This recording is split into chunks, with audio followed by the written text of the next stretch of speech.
Umushikiranganje mu vyajejwe harimo imigenderanire n'ayandi makungu Ambassadeur Edouard Bizimana ari kumwe n'abaserukira ibihugu vyabo mu Burundi n'abaserukira Burundi mu makungu babandanije igikorwa c'imisi 4 c'indwi yahariwe imigenderanire ku civugo kigira kiti imigenderanire ijanye n'ubutunzi no gufashanya mu iterambere ni nkingi izoshikana Burundi kuri yambona kazoza igihugu cifashe muri 2040 giteye imbere mu mwaka wa 2060 nkuko mubona ku masanamu urugendo rwatanguriye akwihinguro ry'icayi riri Itora nkuko mubona ku masanamu bagishika bakiriwe ndetse baranasigurirwa bimwe mu bikorwa basanzwe bakorera ngaha cyane cyane rero uburyo bahingura icayi akuva ku ntango gushika akwiherezo nkuko mubibona ku masanamu baradusigurira uko icayi kiboneka kuva ku ntango gushika akwiherezo.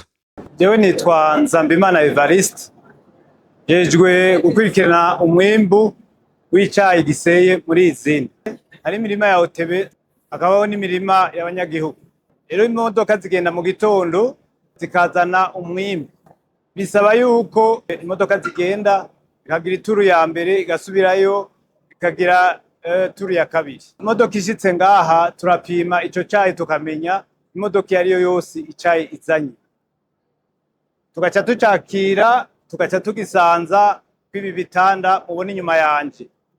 Ivyo bitanda navyo duheje kugisanza neza ivyo bitanda ariko icuma bita ventilateur ama ventilateur aca arungika umuyaga mw'ico cayi kugira ngo cumuke tugikuba mu mwanya uri hagati y'amasaha 8 n'amasaha 12. Amasaha 8 ni igihe cyo muci, amasaha 12 igihe cyo mu gatasi. Duhejeje kucumutsa duca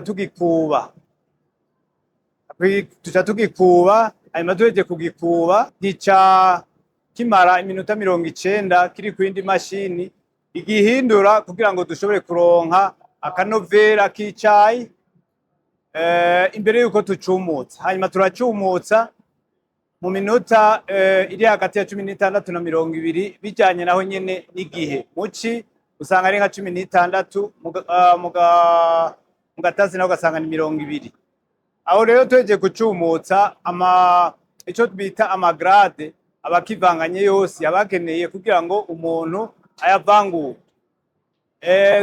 dukora ivyo bita bwoko bw'icaya ivyo bita amagrade 8 ane de première qualité nane de deuxième qualité tugaca tuyatekera ayo de première qualité tuyatekera mu mifuko kaki indani harimwo urukaratasi bita aluminium fe and aluminium utuma ntuzeye icayi ukoze gishobora kumara n'imyaka 3 ataco kiraba kubera cabitswe neza. Aho rero subi nyuma gatoya icayi tweje kukironka cumye turagihonja ku mwanya nyuma y'isaha yose turahonja icayi tukacumvira hagize ako twumva katameze neza tugasubira mu murongo ukora icayi tukagenda turahindura abaye amakosa tukayakosora. Ico dukora rero ico cayi tweje kugivangura ivyo bita triage tuja tugitekeye naho miduga ikiza ivuye ibujumbura barayirungika hanyuma igaca dupakira icayi kiti Mombasa babagehonje bakabitubarira aux enchères de Mombasa guhiganwa. Ikindi naco ico bita vente direct kikavugwa naco nyene kigashoka hanze na vente locale. Trois types de vente: enchères Mombasa, vente direct et vente locale. Nivyo mu majambo makeya ingene dutunganya icayi cirabura dukora ngaha uko dukora icayi cirabura ico bita tenwa tugikora gutyo.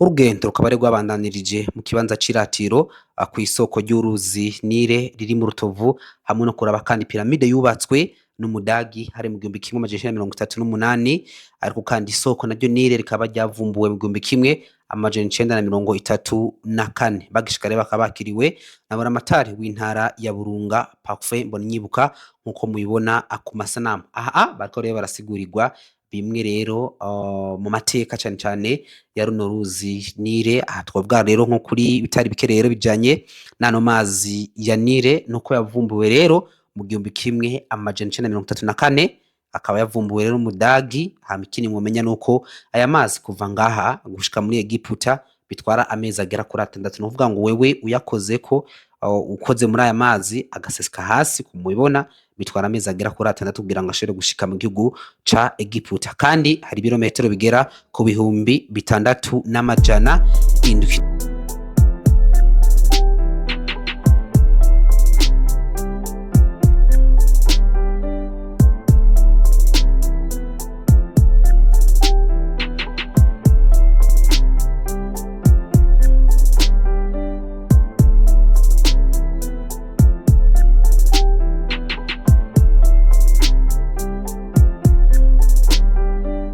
Nayo piramide yubatswe mu 1938.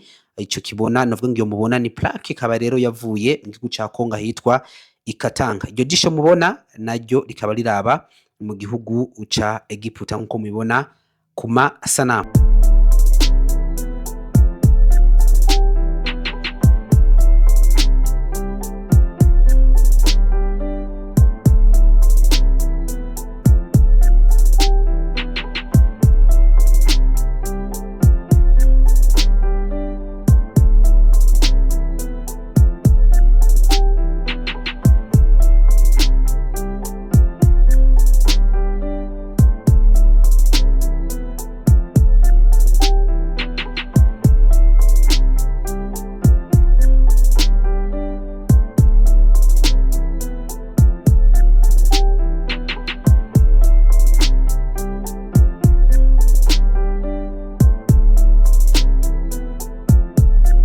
Urugendo rukaba rwambandanije rero muri Musongati ni mu ntara ya Burunga nyene kuri shite do Karera. Kibimwe rero mu vyo mumenya nuko rero ari shite zigera kuri 5 zitangwa rero n'inzuzi 3 usandukanye. Shite ya mbere ikaba ari Nyakayi ya mbere atangwa n'uruzi Nyakayi. Shite gira kabiri ikaba yitwa Nyakayi ya kabiri atangwa n'uruzi rwa Nyakayi nyene. Shite ya gatatu na y'uruzi ikaba yitwa Mwaro itangwa n'uruzi rwa Mwaro. Shite igira kane n'uruzi Nyakayi bihura na Mwaro bigatanga rero uruzi rwa Karera, hama ikacivamwo iyo guruzi Karera rukacivamwo shite zigera kuri 2. Shite ya mbere Karera E ndetse na Karera D. Ibindi mwomenya nuko ino shamba rya Karera ririmo rero ibikoko bitandukanye twavuga nk'inkende, inzoka, udukwavu ndetse n'ingeregere.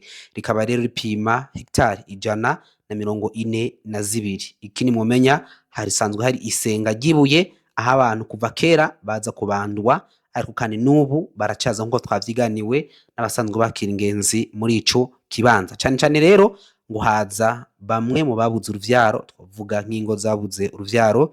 Ikindi kibonekeza cyane ngo n'abakobwa twavuga ko basazi wabo babuze abagabo baza kugira ngo bashobore kuronka abagabo. Ikindi kandi ngo twavyiganiwe abenshi ngo babazananye nabo twokwita ngo ni barumenye canke ngo n'abapfumu. Ikindi mumenya nuko kandi nko mubibona twaci tubandaniza ku kiraro. Ikiraro reke bacubatswe mu mwaka wa 2022 cubakwa n'abavuye mu gihugu ca Nepal kugira ngo gishobore korohereza abantu kuraba izo shite batiriwe rero baramanuka epfo ku ma escalier bivanye n'imyaka uko umuntu ashobora kuba angana. Nivyo rero twagaruka ku kindi twagaruka ko nuko rero umushikiranganje mu byajijwe hari mu migenderanire n'andi makungu Edouard Bizimana asaba abarundi rero bishoboye gushira rero muri ibibanza vy'iratiro, uburaro ndetse n'uburiro kugira ngo bifashe ingenzi koroherwa mu vyankenegwa iyo bari kuhatemberera.